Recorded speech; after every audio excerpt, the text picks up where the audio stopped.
I'm not a historian, let alone of the Great Hunger, but I'm easily and happily drawing on the Great Atlas, the Atlas of the Great Irish Famine, which is a wonderful resource produced by my former colleagues in University College Cork. And indeed, we have here a photo on the front of it, which is a very graphic representation of an eviction by a man called Daniel MacDonald. And it's a picture that I hope people will be able to go and see in person soon, but you can see online from the Crawford Gallery in Cork. And it sums up a lot of the forces that were impinging on people. We're recalling an exemplary tragedy within a huge catastrophe, a catastrophe in which over 1 million died, 1 million emigrated. Savage blows were done to the Gaelic language and culture, and a lot of damage was done particularly to the situation and opportunities of women and less economically powerful women, and to the fragile systems of childcare and working which they had evolved. And that set a frame for women's issues for a very long time. And a mark was left also on children and on the physical and mental health of generations of the population.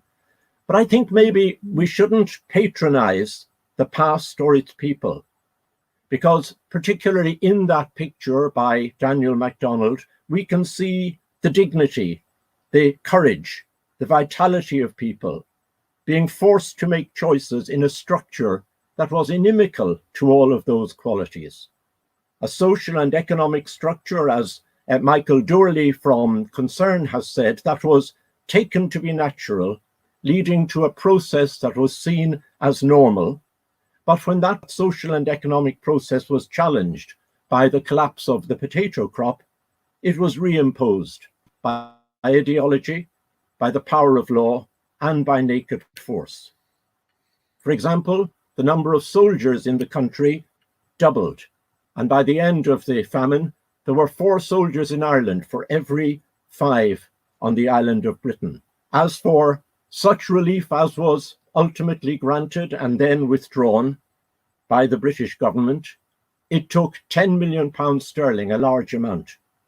But over 10 million was spent on the army and 4 million on the police.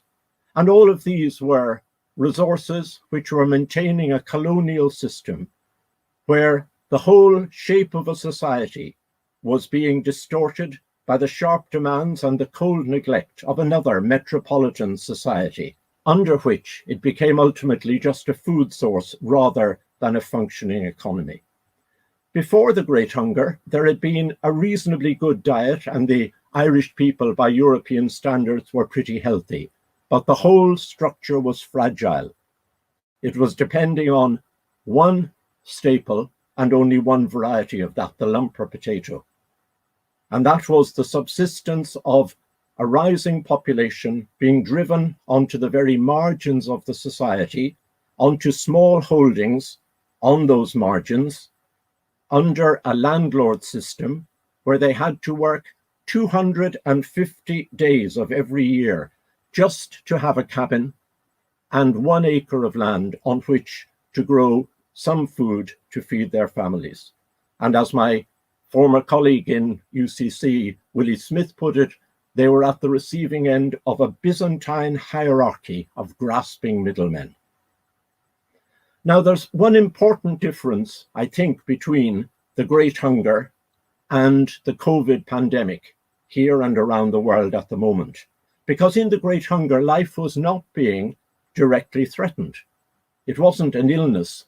It was the collapse of one type of food and the absence of other types. That led to hunger, that led to disease and death and emigration. And during that time, food was being exported.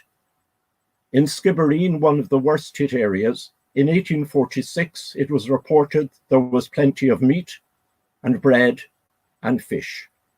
And often these foods, and grain in particular, were exported to feed the colonial economy under guard. For example, 2 guns and 50 cavalry to escort a shipment of food, not into, but out of Waterford Harbour. And all of this was a reimposing of that natural laissez-faire market, But there was resistance in thought and in word and in deed. And quite ironically, 3 years before the Dúlach tragedy, Father Patrick McManus, the local Catholic priest, wrote from Louisburg to the authorities and said, in the absence of the Lord Lieutenant, with absentee landlords, what else can we do? We seek not alms, we solicit employment. And of course, there were the Quakers, particularly, who set up effective soup kitchens and did set up a system to keep people alive, keep them in the game of life.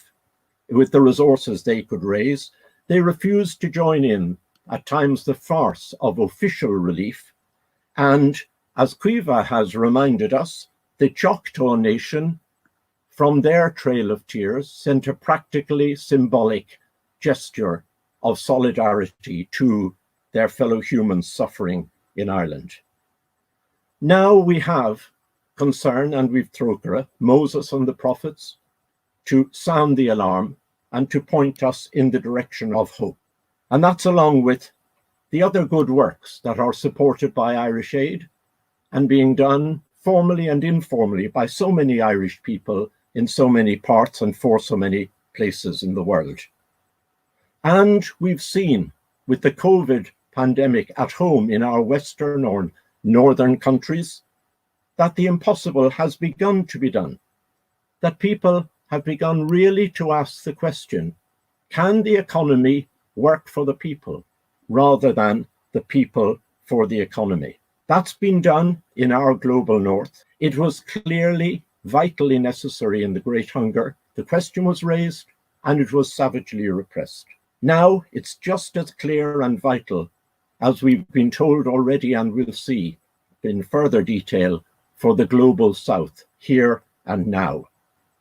And in conclusion, I'll say, we're rightly very fond of quoting the old Irish Shanachil, the proverb, Scoa Chéile Warrants Nadine, that we live, people live in one another's shade.